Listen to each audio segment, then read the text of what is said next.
Sampai seperti ini hadirin, ada hadis dari Nabi SAW ya, dikatakan bahwasanya man ja'au thalathah minnal walad walam yusammi minhum Muhammada, siapa orang yang punya 3 orang anak kok salah satunya nggak dikasih nama Muhammad, salah satunya nggak dikasih nama Muhammad, faqad jafani, berarti dia menjauh dari saya, kata Rasulullah. Wa man sammaituhu Muhammada fala tasubbuhu wala tadribuhu wa akramuh, siapa yang memberi nama anaknya dengan nama Muhammad, maka jangan caci dia, jangan marahi dia, jangan pukul dia, dan muliakan dia.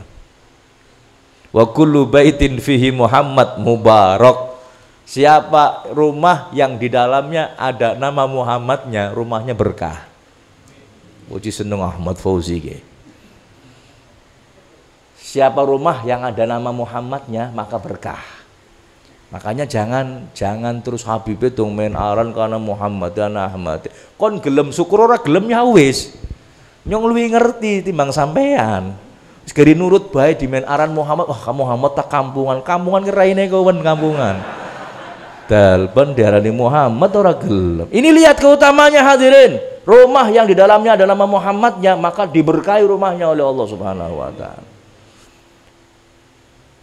Wa kul musyawarah dakhala fiha Muhammad akibatuha khair. Lihat. Kayaknya orang ngalap arane dewek, cuman memang seperti ini hadirin. Setiap musyawarah, kalau panjenengan memusyawarah kemudian di dalamnya ada orang yang namanya Muhammad, maka hasilnya baik musyawarahnya. Setiap musyawarah, mulane dong musyawarah undang nyong Habibmu. Arane Muhammad ya. Maka hasilnya baik hadirin, subhanallah. Wa yunadi yaumil qiyamah munadin, dan nanti besok akan dipanggil, ada suara di hari kiamat yang menyeru, manismuhu Muhammad falyakum wal yadkhulul jannah, siapa yang namanya Muhammad berdirilah masuk ke dalam surga. Shallu ala Nabi Muhammad. Kullu dzalika karamatan lin Nabi sallallahu alaihi wasallam. Semua ini hadirin, ini keutamaan ini hadirin semuanya kenapa? Karena karomahnya atau kemuliaan Nabi kita Muhammad sallallahu alaihi wasallam. Insya Allah sesuatu yang ada Muhammadnya menjadi baik hadirin. Apalagi kita akan mengadakan peringatan Maulid Nabi Agung Muhammad sallallahu alaihi wasallam. Ini nanti insya Allah akan kita jelaskan secara bertahap hadirin, keutamaan Nabi Muhammad, keutamaan fisiknya, keutamaan akhlaknya. Jadi masuk bulan Maulid kita sudah tahu, oh begitu hebatnya, begitu luar biasanya Nabi kita Muhammad sallallahu alaihi wasallam. Demi Allah hadirin, ini manfaatnya bukan untuk siapa-siapa, manfaatnya untuk diri kita sendiri. Semakin panjenengan punya perhatian besar kepada acara Maulid sallallahu alaihi wasallam, maka semakin besar pula perhatian Allah kepada kita. Semakin besar pula perhatian Nabi Muhammad kepada kita. Ingat cerita saya kemarin, seorang Yahudi, keluarga Yahudi menjadi masuk Islam gara-gara apa? Gara-gara acara peringatan Maulid Nabi Muhammad. Si istri tanya sama suaminya, Mas itu kok keluarga tetangga kita kok itu setiap tahun ngadain acara apa itu? Kok tiap hari setiap tahun hajatan besar-besaran, acara apa dia? Dijawab, oh dia sedang memperingati hari kelahiran nabinya, Nabi Muhammad. Oh begitu. Kok besar-besar? Iya besar-besaran, karena akan mendatangkan keberkahan. Subhanallah, ini baru tanya saja. Ada kepedulian, tanya sama suaminya sendiri. Suaminya Yahudi, istrinya tanya. Malamnya mimpi dipertemukan dengan Nabi Muhammad. Ini istrinya, wanita ini mimpi dipertemukan Nabi Muhammad hadirin. Kemudian tanya, itu rombongan yang datang masuk ke rumah tetangga saya siapa? Ini dalam mimpinya ini. Kata orangnya ada rombongan, oh itu Muhammad, Nabi Muhammad. Nabinya tetangga kamu, datang mengunjungi orang tersebut karena ada peringatan Maulid Nabi Muhammad. Oh itu nabinya, boleh saya ketemu? Oh ya boleh sekali. Kira-kira dia mau nemui saya enggak? Oh ya pasti mau. Ya, akhirnya wanita Yahudi ini dalam mimpi mendatangi Rasulullah. Ya Muhammad, undang ngarane tok. Ya, yang saya ingin kampleng. Ya Muhammad. Labbaiki. Kata Rasulullah, labbaiki, aku penuhi panggilanmu wahai wanita. Coba bayangkan, Nabi Muhammad tahu dengan cara berpakaiannya, gayanya, stylenya, wanita ini wanita Yahudi hadirin. Tapi Nabi Muhammad tetap menjawab dengan labbaiki. Padahal jawab na'am saja cukup. Ya. Ya. Tapi Nabi Muhammad menghormati orang, padahal tahu kalau itu adalah orang. Akhirnya wanita Yahudi ini penasaran, wahai Muhammad, kamu kan tahu dengan pakaian saya seperti ini, gaya saya kan orang Yahudi, kamu tahu. Kok kamu tetap menghormati saya? Kok kamu tetap menjawab undangan saya, panggilan saya dengan jawaban yang mulia? Padahal saya orang Yahudi. Apa jawaban Nabi Muhammad? Ya, tidaklah saya menjawab dengan jawaban yang mulia karena saya tahu kamu akan dapat hidayah dari Allah Subhanahu wa Ta'ala. Akhirnya hadirin, subhanallah, bangun tidur dia langsung dalam mimpinya dia bersyahadat masuk Islam. Bangun tidur juga masuk Islam, bersyahadat sendiri hadirin masuk Islam, dan ingin mengajak suaminya untuk bersyahadat masuk Islam. Barang goleti lanangnya, ternyata lanangnya lagi beres-beres umah, kursi dikeluarkan. Kamu mau ngapain? Ada acara apa ini?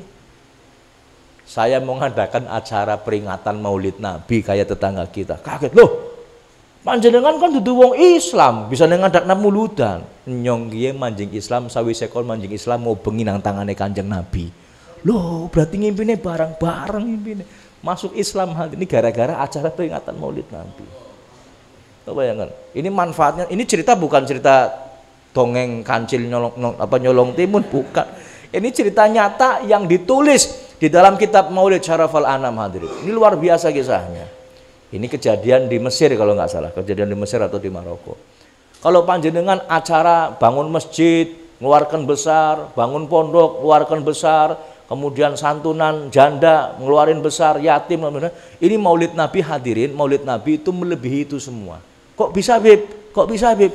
Sebab kalau Nabi Muhammad nggak lahir, panjenengan nggak tahu keutamaan masjid. Panjenengan nggak tahu keutamaan nyantuni yatim. Panjenengan nggak tahu keutamaan bangun pesantren. Panjenengan nggak tahu ini dan itu. Sebab Nabi Muhammad lahir, panjenengan baru tahu hadirin.